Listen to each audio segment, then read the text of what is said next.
I preach concerning Ezechiel chapter 37, verse 1 to 10. It's a book that was written by the prophet called Ezechiel, and is a typology or an analogy that God was trying to give to Israel, using them as a dry bone that God was bringing a restoration. And the whole story is about a nation that is called Israel that went through a kind of deprivation. They went through a period of suffering. They went through captivity. And they have gotten to a time in their life that it thought as if there was no help that could come to them. It was like they have come to the end of themselves.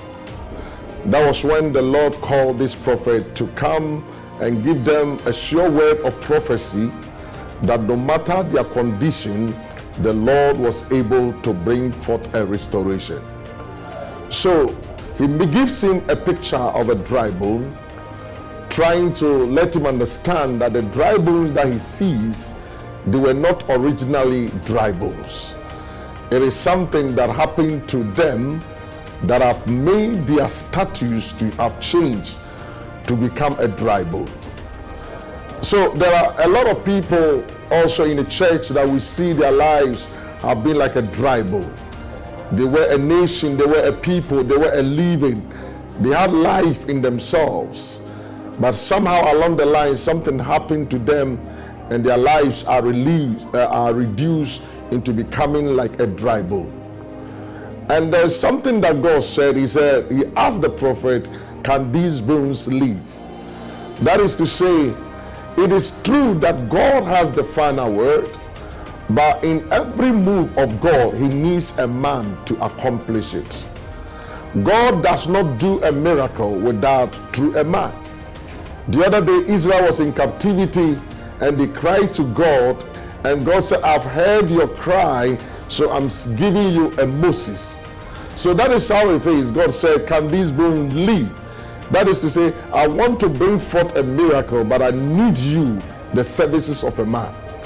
So when God asked him a question, he gave it back to God, and God said, you do the action, prophesy. That word prophecy or prophesy is just a matter of speaking for, it's a declaration. When the Hebrew word says prophesy, he's saying that make a declaration, make a pronouncement. So there is power in our mouth.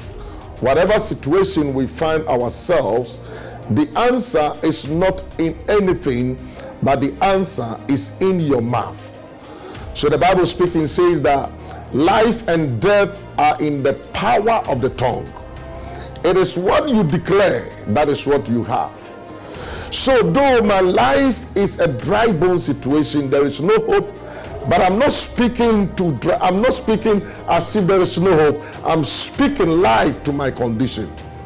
The time has come that we begin to bring sweetness into the way we make confessions. You hear a lot of confessions in the church today, and it's like everybody is complaining, I'm broke, I'm this, things are so difficult for me. But I think that hour has come that we begin to address our situation with the word of God. Another thing that we realize in the text is that he prophesied onto the situation. And the Bible said that, and there was breath in them and they came back together. That is to say, my situation has an ear. If I will speak to it, it will answer. Cancer has an ear. The other day Jesus said, if you have faith, you can speak to the mountain and they can be removed.